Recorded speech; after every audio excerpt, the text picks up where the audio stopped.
from a public health perspective. Do you know that there was tattoo parlors?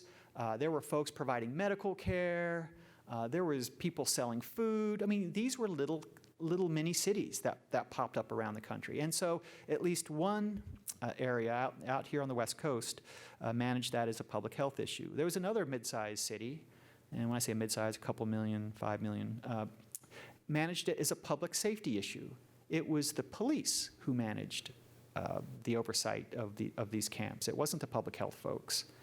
And then yet, if you have people like me, as I listened to the conversation, it was really interesting. To me, this sounds just like Haiti, or my work in the Congo, or work in Rwanda, where you have refugees, right? I mean, if you look at it very carefully, if you doubt me, go and do some of the research online. The evolution of these camps were all very similar all across this country. A few people show up, maybe they have a pup tent, then all of a sudden you have permanent camps. There was mental illness issues going on there. The homeless showed up. I mean, it was all kinds of fascinating stuff. So as I thought about my prior work, I had a refugee model in mind. You know, how would I manage this? Well, just like the Red Cross would. And so each of the different cities had its own fascinating perspective on how to manage these things. And what was most disappointing is that environmental health wasn't given a larger role in this across the country. In fact, is there anyone here from LA? Do you know how much trash was produced from? It was like 25 tons, as I understand it, of trash, including needles, sharps and things of that nature, which were coming. So there was a whole industry, a whole business community had built up around these. It was really, really interesting. And so the way this was framed is really fascinating. As we frame, and this is, I wanted to share with you these two quotes. As you can see, our political leaders frame things differently because they're trying to evoke different emotions from us. And we need to know that this is happening if we're going to be effective at what we do, both at home and at work. Here's Lyndon B. Johnson talking about some of the civil rights riots which occurred back in the mid-'60s. Rioters are lawbreakers, destroyers of constitutional rights and liberties, and ultimately destroyers of a freedom of America. And then we get somebody else with a different frame of reference, and this would be MLK. A riot is at bottom the language of the unheard.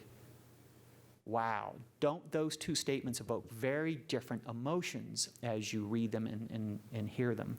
And so this is partially the way that we work on these things. Now, this is really interesting, and we're going to now be moving this conversation from the broad down to more specific environmental health issues. And let's talk about Katrina. You know, Katrina was a very interesting phenomenon. Parts of New Orleans are still affected to this day.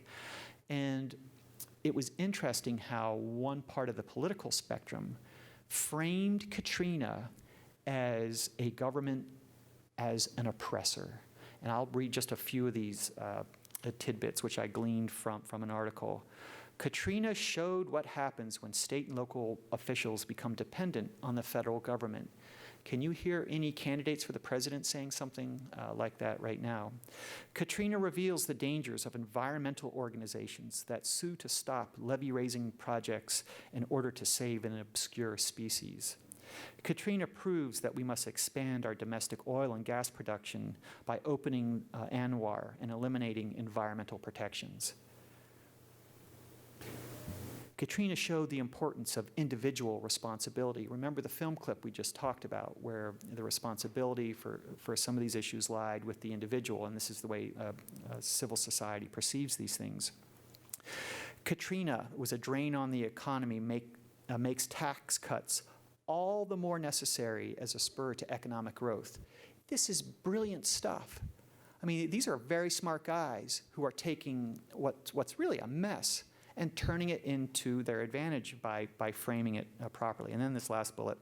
Katrina sets out our priorities straight, rebuilding homes and businesses rather than spending on government entitlement programs like Medicare, drug benefit, Medicaid, the Centers for Disease Control, the Corporation for Public Broadcasting, global AIDS funding, and so on. Wow. Very, very fascinating. So as we summarize this, the conservatives, when they have their backs to the walls, really redouble their efforts and turn whatever happens to be happening in society literally into their gain, both ideological and political. And can you think of anything maybe in your own line of work or anything that's happening here in California? I've moved out of California about 18 months ago, and I assume that the politics here are really fascinating with the budget and the like. But do you see much of this stuff going on right here at home? Any illustrations?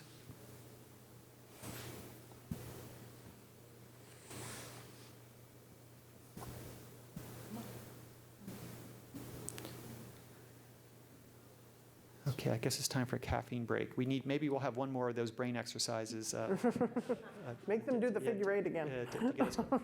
But you can, I hope you're getting a sense that we are getting information framed for us. And we, whether we know it or not, are framing information all the time. Now let's see what the left, if you will, what was the alternate response after Katrina? Oh, Bush lacked leadership. Bush was told in advance and didn't respond in time. Bush had sent the National Guard to Iraq when its ranks were needed at home. Bush loaded the Federal Emergency Management Agency with incompetent political hacks like Michael Brown. I think you get the point. I'm not going to read all of these. So what did the other side of the political spectrum say? They made these petty little comments about the President of the United States. You notice there was no broad ideological or value-laden appeal here. This sounds like petty little people making petty little comments. So as we move forward in time and space, maybe we could reframe some of this as government as the assister versus government as the oppressor. And think about that. The tragedy of Katrina and response was a matter of values and principles. Now we're framing this so that it appeals to a higher level within the human, values of empathy, responsibility, and fairness. Right? So as opposed to making these picayune little comments, perhaps this could have been framed completely differently as we move forward in time and space. Let's now kind of transition into moving more into talking about environmental health and what this means to us. So frame elements that break people's guessing machines include us and our values, our goals to remind people what's at stake. And you need to think about that in terms of where you work every day. Metaphors are the kinds of things that we keep in mind that don't literally mean what sometimes they are portrayed as. For example, if I say, you're in a world of hurt, right? You don't really mean the world is hurting you. It's a metaphor. Or he is as American as apple pie, right? Don't you have in your mind what that means? It doesn't mean somebody's literally an apple pie.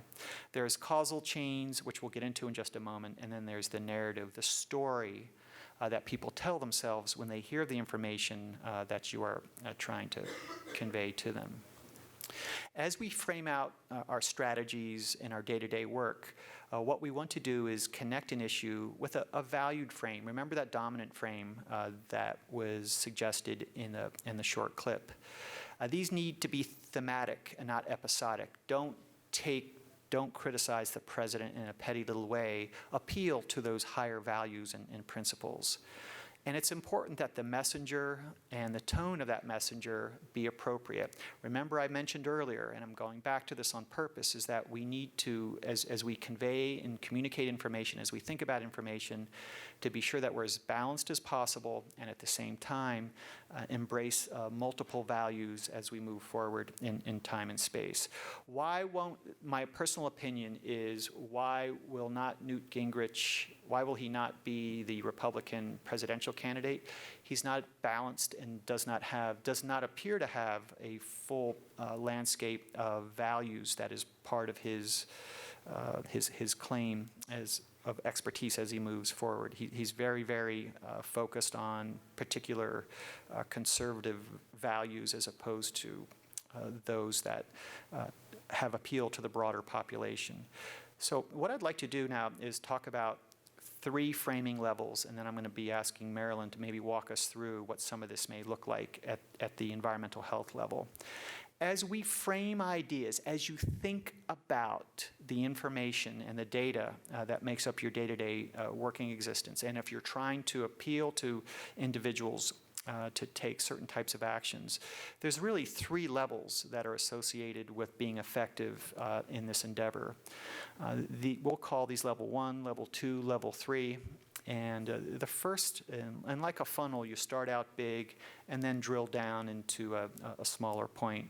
The level 1 is a big idea, like freedom, like justice, like community, like success, like a neighborhood free of toxins, if you were, so something broad. And then we begin to drill down into specific issues like TCE in the environment or childcare, something that's a bit more granular. And then level 3 is a very, very specific issue. And I use something here just as illustrations, like rainforest or earned income tax credits, something that is actionable at the local level. And let's take a look at these specifically. Level 1, this big, broad level. We all want to live in a society that is caring and committed and connected and nurturing, a community that is positive in outlook, where it's safe and secure. I don't think anyone here would argue with that notion. And that's the big, broad kind of theme. The second level would be level 2. These frames can focus on issues like children, the elderly, education, friendship, or corporate America. I think it's really interesting, guys, that Healthy People 2020, as one of its objectives, includes increasing high school graduation rates. We know that those two are directly linked. If you graduate from high school, you're much more likely to take care of your health and to be a healthy individual, and frankly represent less of a risk to society if in fact you do that. So now you can see the way that we frame this is not just, oh, we just want to get these kids through school. It's no longer just an education issue, it's a health issue. And the way that that's framed is really important. So level 2 can be grouped in new and novel ways, and as you convey information to your coworkers and to your boss, you can sometimes couple these together. You can group issues together like prisons and education. Marilyn and I had a conversation last night where we talked about youth violence. If in fact a youth is incarcerated, as you know, there's not much in the way of redemption that goes on through that process. You pay your dues to society, you come out the back end, but what we've really done is committed an individual to come back into the penal system because of the penalties associated with being accused of being a criminal and then being found guilty. Let me give you an illustration. You go to jail at the age of 19, you do your time, you get out. Can you get a job? Of course not, because you're a convicted criminal. Do you have the resources to go to school? Probably not. You go back into a community where your only options really are what?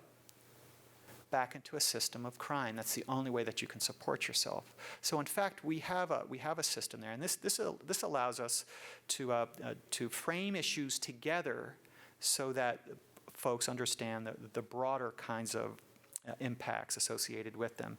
And we have here hazardous materials and social responsibility, our social responsibility to manage these things properly. And then building a framing story, how you connect these kinds of things. And we'll give you an illustration here in just a moment. Connect your issue to a level 1 value. What kind of world do you want to live in? What does that world look like? So connect level 2 to level 1. And then level 3 specifies how level 2 is achieved. And then tell a story linking those. And let me give you some illustrations right here. So let's talk about tobacco.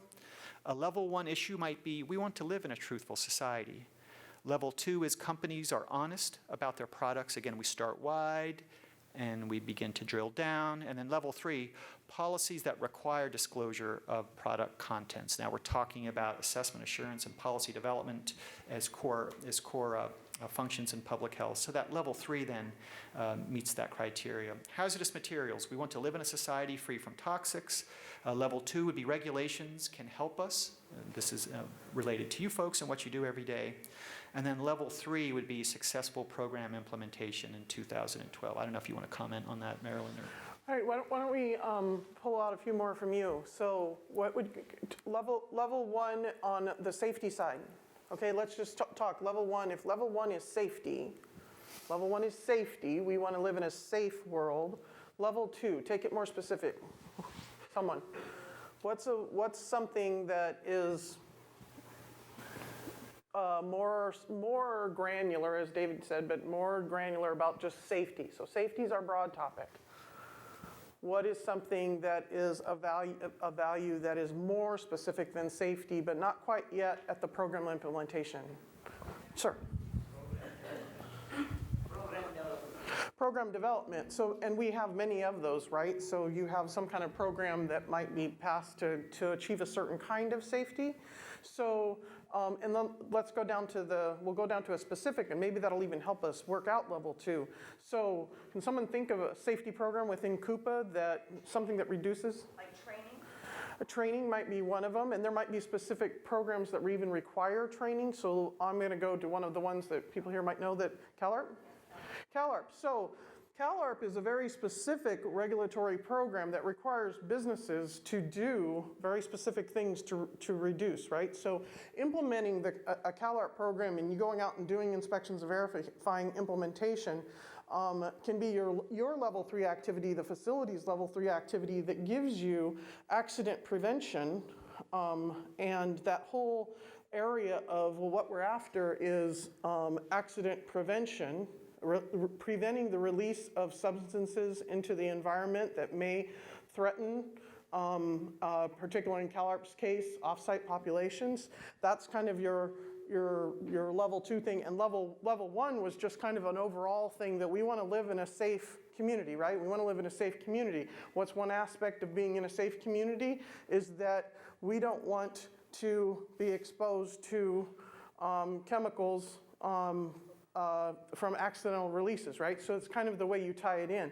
But by tying back into a concept of why are we doing this? So that question that we always get about why we're charging fees and why we're out here doing these regulations and all that kind of thing. Inspectors, when they're successful, almost always have to somehow get back to, and when you're talking to your boards of supervisors as to why these programs exist, being able to climb back up that level so that it's not, one, you're not so obscure that you're always talking about safety. Yeah, everybody wants money for safety. Everybody wants money for environment, but you have to be, if you can say how that specific program that you're implementing, that thing that you have to do or you are doing, is going to, through that second level of, we're going to prevent off-site consequences by going out and regulating these, doing this stuff. So we start with the real specific, this is what I have to do. The thing that the kind of area that we're in has to do with these chemicals that can go off-site and impact other people. And then the top level is just kind of this general concept that we all agree as a society is a value, which is safety. And with that, would you, Dr. D, you on board that that's one? I would agree with that. Okay. Now, I completely recognize that some of you may be asking yourself the question, what are these guys talking about? And I recognize that this is, for some, new and different. I will also say this, almost every conversation I'm at in my current position involves elements of this. As I'm asking people, federal agencies primarily, for resources, I need to appeal to the funder at a very high level about how this is going to change the world. At the same time, you are all familiar with deliverables and objectives and the spreadsheets that you have to produce at the end of the day. And so if you stop and think about this and the way that you frame what it is that you're doing, perhaps this is not germane to you every moment of every day, but what I would like to suggest is that if you start to think this way, then there's a cogency to the conversations that you have and your influence with individuals, recognizing that they subconsciously have these frames in their mind. If you ask them what their frame is, they'll look at you like, what are you talking about, right?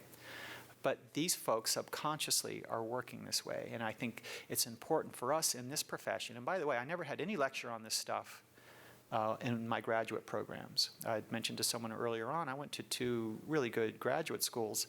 and we never discuss this at all, but yet I spend all of my time today, and you either will or are currently spending a lot of your time talking to folks, trying to get them convinced to invest resources in you, right? And you're trying to appeal to them on a higher level. And so I would say if in fact you're like, oh my gosh, these guys landed from another planet, just stop and think about this a little bit. And I promise you, somewhere down the line, this will come back and will be useful to you. All right. So this is the broad idea of framing. Now, with framing, there's a certain way that we can communicate and how you can communicate and think about issues related to whether they're beneficial or not so beneficial. And if you're going to take some notes, this may be the place to do that. As we frame information, as we think about and convey information, what we want to keep in mind is the way people process and think about what you're telling them. If you are certain of an outcome in your particular activities at work, and you're trying to convince or to advocate for that particular position, as you frame it out for them, if you are certain that of the outcome, you're reasonably certain, whatever that means, that highlighting the gain associated with that is the best possible way to go about it. If you go to the dentist, then you will have good oral health for the rest of your life. And I don't know if we go through some illustrations shortly. Okay. If you're uncertain that your intervention is going to be effective, focus on the negative stuff. You know, if we don't do this, all these bad things may occur. Now remember, you don't want to be too negative. I'm not suggesting that you take on the dark side to be Darth Vader, but the point is, if you're uncertain, say, you know, if we don't do that, here are the possible negative consequences. All right, but you don't want to go overboard. And then specifically, we want to keep in mind that different cultures process different information different ways, and this country is becoming much more multicultural. And as you work with different populations, again, it's important to keep that in mind. To kind of make this more real to you, I've asked Marilyn, and she's agreed to put together some illustrations to allow us to shine a light on some of this.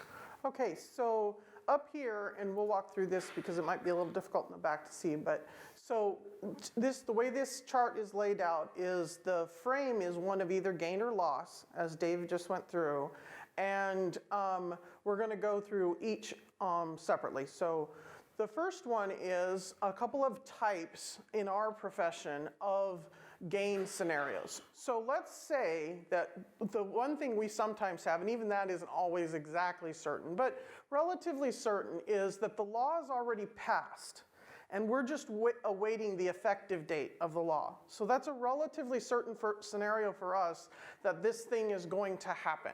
The other thing is that an advance in technology has happened, and we are able to then take advantage of that. And that, of course, assumes that the advance in technology will be allowed by the law. So sometimes those have to work in conjunction with each other. So let's work through example one is the e-reporting mandate itself. So electronic reporting mandate itself is in fact established, that is something that we have in law. So when you are fairly certain that you have this thing on the books, you can start framing language that says, if you go down to the language part, it says, well, facilities will now be able to, this is a gain, believe it or not. I know a lot of us in e-reporting have a negative frame on this one, but just bear with me here. Facilities will now be able to, and example one is update inventories online with fewer agency variations. Okay, that's putting the gain scenario on electronic reporting is that now that the law has actually passed, is awaiting an effective date, is that at some point, facilities will be able to do this thing because that's the We are fairly certain. Now, let's take a recent development in the e-reporting world where some of us lost our funding for this year, okay? Things became a little uncertain in that world, which is fairly common for, we're going to go over to the loss side now. Funding issues are quite often in our world an uncertain area. How are we going to pay for it? So what the law's on the books? We don't know how to pay for it. How are we going to get the resources together to do with it? So that's the example one on the other side. So the e-reporting grant fund delay has a lot of uncertainty. And there's a lot of uncertainty in some other aspects of that. And so in that case, the language is more of a loss language. We may not be able to do. We may not be able to perform outreach, update systems, meet deadlines. So can you see the difference between when you know you're certain about something, you can say, that's gain. You can say, we will be able to do. When we're in an uncertain position, we're going to be much more likely to